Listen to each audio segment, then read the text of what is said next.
Hello friends, आप सभी का स्वागत है अपने चैनल खुरई जीएमएस कोचिंग में। बिना टाइम खराब किए अपने आ चुके हैं आप हमारे खुरई दुनिया जी चैनल पर। तो आइए बिना टाइम खराब के वीडियो को स्टार्ट करेंगे। यहाँ पर आप देखने आ चुके हैं, यहाँ पर आपको दिख रहा होगा कि आपका जो पाठ है, जो किताब का जो दिया गया है, कक्षा 8 का विषय संस्कृत का जो अर्धवार्षिक पेपर है, तो आपने यहाँ पर देखेंगे, चुपचाप देखिएगा, किसी को बताइएगा मत। तो यहाँ पर 17 नवंबर का रियल पेपर आ चुका है। चलिए बिना टाइम खराब किए जो आपका प्रिय हो उसे ही बताएं, किसी को ना बताएं। तो चलिए बिना टाइम खराब किए क्वेश्चन आंसर यहाँ से आपके प्रारंभ होंगे। तो आप आसानी से देख लीजिएगा एक बार पेपर को, 1-2 सेकंड में ये बता देंगे हम आपके लिए, सॉरी 1-2 मिनट में।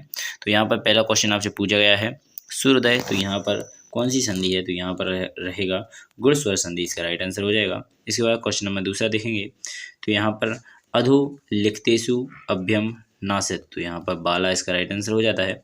इसके बाद क्वेश्चन नंबर तीसरा देखेंगे, लिखत्वः, तो आस्तम पदे प्रत्यय आसित, तो यहाँ पर कत्वा है इसका राइट आंसर हो जाएगा।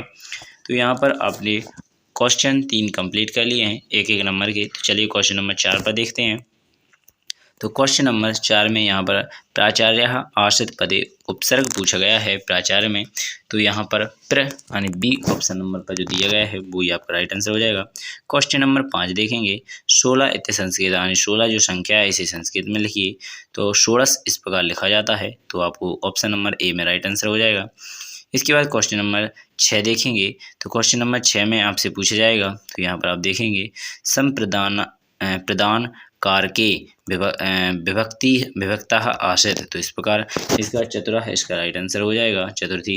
तो इस प्रकार क्वेश्चन नंबर 6 आपका कंप्लीट हो जाता है। क्वेश्चन नंबर 7 देखेंगे, पठति इत्यमेन पदे लटार लकार लकारा आसित, तो लट लकारा इस प्रकार आप लिख सकते हैं, ऑप्शन नंबर 20 का राइट आंसर हो जाएगा। तो यहाँ पर क्वेश्चन नंबर 7 तक आपने कंप्लीट कर लिए हैं। चलिए कुछ ही समय में हम आपके लिए जल्दी से जल्दी पूरे क्वेश्चनों का सलूशन करा देंगे। तो यहाँ पर अश्वः पूछा गया है, तो अश्वः धावंती इस प्रकार लिखा जाएगा, तो ऑप्शन नंबर सी इसका राइट आंसर होगा। इसके बाद क्वेश्चन नंबर 9 देखेंगे, स्वागतम इत्यंत छंदी विच्छेद भवति, तो यहाँ पर सु प्लस आगमतम यानी आगतम इस प्रकार आप लिख सकते हैं, बी ऑप्शन नंबर इसका राइट आंसर हो जाएगा। क्वेश्चन नंबर 10 देखेंगे, पंचमी विभक्ति रूपम आसित, तो यहाँ पर ऑप्शन नंबर ए इसका यानी विवृक्षातः इस प्रकार आपका राइट आंसर ए हो जाएगा। तो आशा करेंगे आपने सभी जो ऑब्जेक्टिव क्वेश्चन थे 10 वो आपने कंप्लीट कर लिए होंगे। अब लघु उत्तरीय प्रश्न क्वेश्चन नंबर 11 से 20 तक रहेंगे, इनको आप हल करेंगे। तो यहाँ पर सबसे पहला क्वेश्चन आपसे पूछा गया है, स्वपाठम पाठ्यम पुस्तकालः एवं श्लोक लिखती, तो यहाँ पर कोई भी एक स्वास्थानी का श्लोक लिखना था। तो यहाँ पर पूछा है, बिना वेद बिना गीत बिना रामायणम कमाम बिना कवि कालिदासम भारत नाही, तो इस प्रकार आपने श्लोक लिख लिया है। और अगर आप और भी जो श्लोक लिखना चाहते हैं, जैसे कक्षा 9 में दिया गया है, रुपयो वंशम बना विशाल कुंड संभवा विद्याहीने ना शोभन्ते निर्गंधायम केशुगा, इस प्रकार और भी अगर आप लिखना चाहते हैं तो ये भी है आपका, प्रथम नर्जिता विद्या द्वितीय नर्जिता धनम द्वितीय नर्जिता धनम तृतीय नर्जिता पुण्यम चतुर्थीय की करयंती, तो इस प्रकार आप इसको भी लिख सकते हैं। तो क्वेश्चन नंबर 11 आपका कंप्लीट हो जाएगा। तो चलिए कुछ ही समय में जल्दी से जल्दी हम क्वेश्चन नंबर 12, 13 इस प्रकार जल्दी बता देते हैं। तो क्वेश्चन नंबर 12 में आपसे पूछा गया है, छंदी कुरुतः, तो इसका आपका पूछा गया है, तो जो संधि आपको बतानी है, तो यहाँ पर सता प्लस जना, तो यहाँ पर सजना हो जाएगा। इसके बाद आपका देव प्लस इंद्र, तो यानी देवेंद्र हो जाएगा। जगत प्लस ईश, तो यानी जगदीश हो जाएगा। 13 क्वेश्चन पूछा जाएगा, अधो लिखता नाम अभ्यम दाना प्रयोग कृता का वाक्य निर्माण करवाते हैं, तो इस प्रकार 4 आपको वाक्य ज्ञात करना था। तो यहाँ पर आप 4 से वाक्य लिखेंगे, तत्सम जनकः गंगाधर कूतम शिक्षम लेखा चा आश्रित, तो यहाँ पर अपी का जो आप वाक्य प्रस्तुत करेंगे, यहाँ पर चा का करना था, यहाँ पर अपी का आपको कोई भी वाक्य लिखना है। विद्यालय एकम उदाहरणम अपि आसित, इस प्रकार आपने क्वेश्चन 13 भी कंप्लीट कर लिया। एक और इसी का है 13 का, जैसे यहाँ पर एवं का आपको लिख लेना है, राम एवं श्याम दोनों अच्छी उम्मीद है। इस प्रकार संस्कृत में आप लिख सकते हैं कुछ भी एवं का जो वाक्य है उस प्रकार आपको कंप्लीट करना है। इसके बाद क्वेश्चन नंबर आप देखने आ चुके हैं 13 कंप्लीट करके। क्वेश्चन नंबर 14, तो यहाँ पर 14 में उपसर्ग एवं शब्द चाह पृथक क्रूर लिखिए। तो यहाँ पर विजय का उपसर्ग भी हो जाएगा, शब्द जय हो जाएगा। इस प्रकार आपका अगला आगे पूछा गया है आरोहणम, तो आ हो जाएगा उपसर्ग, उसका रोहणम हो जाएगा आपका शब्द। तो इसके बाद अगला क्वेश्चन है सुयोग्यता, सुयोग्यता, तो यहाँ पर सु हो जाएगा इसका उपसर्ग, योग्यता योग्य हो जाएगा इसका आपका शब्द। इस प्रकार आपने क्वेश्चन नंबर 14 भी कंप्लीट कर लिया।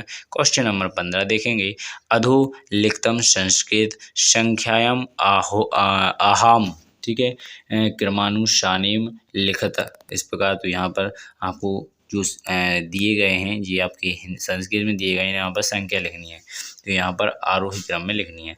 तो 1 10 फिर 15 फिर 16 फिर 17 फिर 18 फिर 10 19 इसका राइट आंसर हो जाएगा। तो इस प्रकार यहाँ पर ऊपर मैंने लिखी हुई है, जैसे यहाँ पर 16 है, 11 है, 17 है, 15 है, 17 है, 18, इस प्रकार ये संख्याएँ हैं। यहाँ पर 19 है, ठीक है। तो आशा करूँगा इनको अपने आरोही क्रम में लिख लिया होगा, तो आशा करूँगा तो क्वेश्चन नंबर 15 भी आपका कंप्लीट हो जाता है। चलिए क्वेश्चन नंबर 16 देखते हैं। तो यहाँ पर लिखा हुआ है उचित विभक्त्युस् शब्दे रिक्त स्थान पूर्ति, यानी यहाँ पर रिक्त स्थान पूर्ति करनी है। तो सबसे पहले यहाँ पर आपसे पूछा जाएगा इस प्रकार अहम पुस्तकम पाठयामि लेखनतम लिखात्मि अध्यानाम विद्यालयं गच्छामि विद्यालयम् आगतम ईश्वरस्य ध्यानं करोमि सायंकाले उद्याने प्रमथ करोमि। इस प्रकार आपने क्वेश्चन नंबर 16 भी कंप्लीट कर लिया है। तो क्वेश्चन नंबर 17 देख लीजिएगा। तो यहाँ पर लट लकार और लक लकार पूछा गया है। पठती का पठंती हो जाएगा, क्रोड़ती का कीर्ति का क्रीडंती हो जाएगा, खादंती का स्वादंती हो जाएगा, यहाँ पर भवंती का भवांती हो जाएगा, बदंती का बदंतिया हो जाएगा। इसके बाद करोती का करोतिया हो जाएगा। इस प्रकार अपने हिसाब से आप लिख लीजिएगा, जितना आया होने हमने तो लिख दिया था और जितना बताया उस प्रकार आप लिख लीजिएगा। क्वेश्चन नंबर 18 देखेंगे। तो यहाँ पर पूछा है प्रत्यय प्रोतः लिखती, यानी जो प्रत्यय इनको छांटा गया है इनको आपको जोड़कर लिखना है। तो यहाँ पर पट प्लस कुवत्वाह, तो यहाँ पर पठे ब्याह पटब्बाह लिख देंगे। इसके बाद लिख प्लस कब्याह, तो यहाँ पर लिखब्या लिख देंगे। यहाँ पर प्रा प्लस दा प्लस लैपम, तो यहाँ पर लप्यम, तो इसके बाद आ दाम इसका राइट आंसर हो जाएगा, यानी प्रादाम लिखना था, प्रादम। इसके बाद देखेंगे आ प्लस गम प्लस लैप, तो इस प्रकार इसका आ गैप लिख देंगे। भू प्लस कैप, यानी भू कैप लिख दीजिएगा। इसके बाद बी लिख प्लस लेपम, तो यहाँ पर आ लिखम लिख सकते हैं। तो इस प्रकार क्वेश्चन नंबर 18 भी आपका कंप्लीट हो जाता है।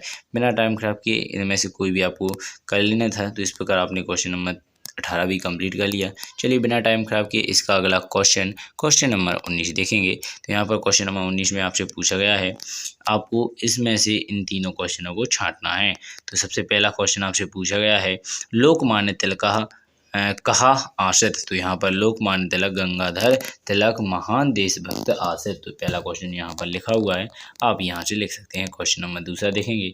यहाँ पर पूछा गया है लोकमान्य तिलक जन्म कदा भवत, तो यहाँ पर महाराष्ट्र प्रांते रत्नगिरी मंडले जुलाई मासे त्रयोविंशतिमे दिनांके 1856 खिस्ताब्दे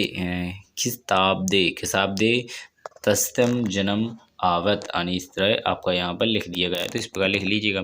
इसके बाद अगला क्वेश्चन दिया गया है क्वेश्चन नंबर तीसरा 19 का। तो यहाँ पर पूछा गया है आपसे तिलकस्य जन्म किणत आसित, तो यहाँ पर पूछाएगा, यहाँ पर लिखा है तत्सम जनकम गंगाधर कुशल शिक्षक लेखक चा आसित, तो यहाँ पर आप देख सकते हैं गंगाधर जी जो थे वो कुशल शिक्षक थे और लेखक भी थे। इस प्रकार चा आसित, तो इस प्रकार आप समझ सकते हैं कि लेखक और शिक्षक कुशल आने अच्छे होते हैं, ठीक है। तो यहाँ पर क्वेश्चन नंबर 19 भी आपने कंप्लीट कर लिया। तो क्वेश्चन नंबर आप देखने आ चुके हैं आप 20 को भी देख लीजिएगा। तो यहाँ पर पूछा गया है माता शत्रु पिता वैरी येन वालो न पाठतः न शोभन्ते सभा मध्ये हंस मधे बको यथा। तो इस प्रकार आपका जो क्वेश्चन का जो श्लोक है इससे आपको ये क्वेश्चनों के आंसर प्रोवाइड किए जाएंगे। तो यहाँ पर पूछा है कीड़म पिता बैरी आश्रित, तो यहाँ पर एन बालो ना पाठतम। तो इस प्रकार पूछा गया है क्वेश्चन नंबर दूसरा 20 का, हंस मध्य कहाँ ना हो शोभन्ते। इसके बाद हंस मध्य बको ना शोभन्ते। इसके बाद तीसरा देखेंगे, एन बालो ना पाठतः सह पिता कुल ना शोभन्ते ना शोभन्ते सभा मध्य। इस प्रकार क्वेश्चन आपने तीनों को कंप्लीट कर लिया। तो आशा करूंगा आपने 20 पार्ट कंप्लीट कर लिया होगा। इसके बाद क्वेश्चन नंबर आप 21 देखेंगे और 22 तक आपका संपूर्ण कंप्लीट हो जाएगा दीर्घोत्तरीय प्रश्न, और यहीं तक आपका पूरा पेपर भी है। तो अब पूरा पेपर हमने आपके लिए बिल्कुल संपूर्ण सोल्यूशन के साथ प्रोवाइड किया है। और अगर आप चाहते हैं कि ऐसी ही वीडियो हम और भी किताबों की यानी और भी जितने पेपर हैं आपके उनकी बनाते रहें, तो जल्दी से चैनल को सब्सक्राइब कर ले, बेल आइकन को दबा ले, जिससे कि जो भी वीडियो अपलोड करें वो तुरंत आपके पास पहुंच जाए। और एक प्यारा सा लाइक और एक कमेंट करना ना भूलें। चलिए, तो यहाँ पर आप देखने आ चुके हैं क्वेश्चन नंबर 21। तो यहाँ पर पूछा गया है इसमें जो आपका बुखार का अवकाश है इसको आपको लिख लेना है। तो यहाँ पर देखेंगे, श्रीमम प्राचार्य महोदया शासकीय माध्यमिक विद्यालय, यहाँ पर सीतामयम नगरम। तो यहाँ पर सीतामयम नगरम के स्थान पर अपने क्षेत्र का नाम आप लिख लीजिएगा, यहाँ पर लिख रहने दीजिएगा, क्योंकि यहाँ पर सिर्फ आपको खाली स्थान भरने पे फोकस करना है। तो यहाँ पर अहम विद्या, तो यहाँ पहले नंबर पर क्या भरना था, सेवायाम। तो यहाँ पर आपने ऑप्शन नंबर सेवायाम भर देना था। इसके बाद क्वेश्चन नंबर खाली स्थान दूसरे में पूछा गया अवकाशम, तो यहाँ पर आवेदनम पत्रम। तो यहाँ पर ऑप्शन नंबर बी भर लेना था। तो यहाँ पर तो बता देते हैं, इसमें इसी भर लेना है। इसके बाद पूछा गया है आयोजनम, तो यहाँ पर कोई भी आयोजन है, तो यहाँ पर ग्रह में कोई आयोजन है। अतः अहम विद्यालयम आगंतु न शवंती, कृपया एक दिवसम, यानी एक दिन की छुट्टी चाहिए। तो एक दिवसम अवकाशम स्वीकृतम, दिनांक दिया गया है आपको। यहाँ पर पूछा गया है आप कौन है, तो शिष्य है। इस प्रकार आपको यहाँ पर कंप्लीट कर लेना है। तो आशा करूँगा आपने सभी क्वेश्चनों के जो जितने खाली स्थान से सभी कंप्लीट कर लिए होंगे। क्वेश्चन नंबर 21 कंप्लीट हो जाएगा। चलिए, इसका अंतिम क्वेश्चन एवं इस पेपर का अंतिम क्वेश्चन नंबर 22 यहाँ पर आप देखने आ चुके हैं। तो क्वेश्चन नंबर 22 में आपसे पुस्तकम उद्यानम या विद्यालय अध्ययन का आपसे पूछा गया है एक निबंध। तो यहाँ पर 5 नंबर में 5 पॉइंट तो कम से कम लिखना पड़ेगा, परंतु यहाँ पर हमने 7 आपके लिए प्रोवाइड किए हैं, और अगर आप चाहते हैं अधिक लिखना तो लिख सकते हैं। तो यहाँ पर आप लिख लीजिएगा, 22वां क्वेश्चन आपका कंप्लीट हो जाता है। तो बिना टाइम खराब किए मैं आपको बता दूँ, ये संपूर्ण आप अच्छी तरह से देख लीजिएगा, अपने हिसाब से इन चारों में से कोई भी लिख लीजिएगा। तो आशा करेंगे यह पेपर आपको संपूर्ण समझ में आ चुका होगा। इसी प्रकार हम सभी पेपर आपके लिए अपलोड कराने वाले हैं। तो ये 17 नवंबर का जो पेपर होने वाला है ये आपके लिए मिल गया है। तो इसी प्रकार हम और भी जितने पेपर हैं जो 6 नवंबर से होने हैं 18 नवंबर तक, उन सभी पेपरों का आपके लिए प्रोवाइड कराते रहेंगे। तो जल्दी से चैनल को सब्सक्राइब करें। कक्षा 8 के सभी छात्रों, हमसे मिलने के लिए आप सभी का बहुत बहुत धन्यवाद, जो आपने हमारी इस वीडियो पर लास्ट तक बने रहे। ठीक है, तो अगर आप पहली बार आए हैं तो चैनल को सब्सक्राइब कर लें, जिससे कि जो वीडियो अपलोड हो तुरंत आप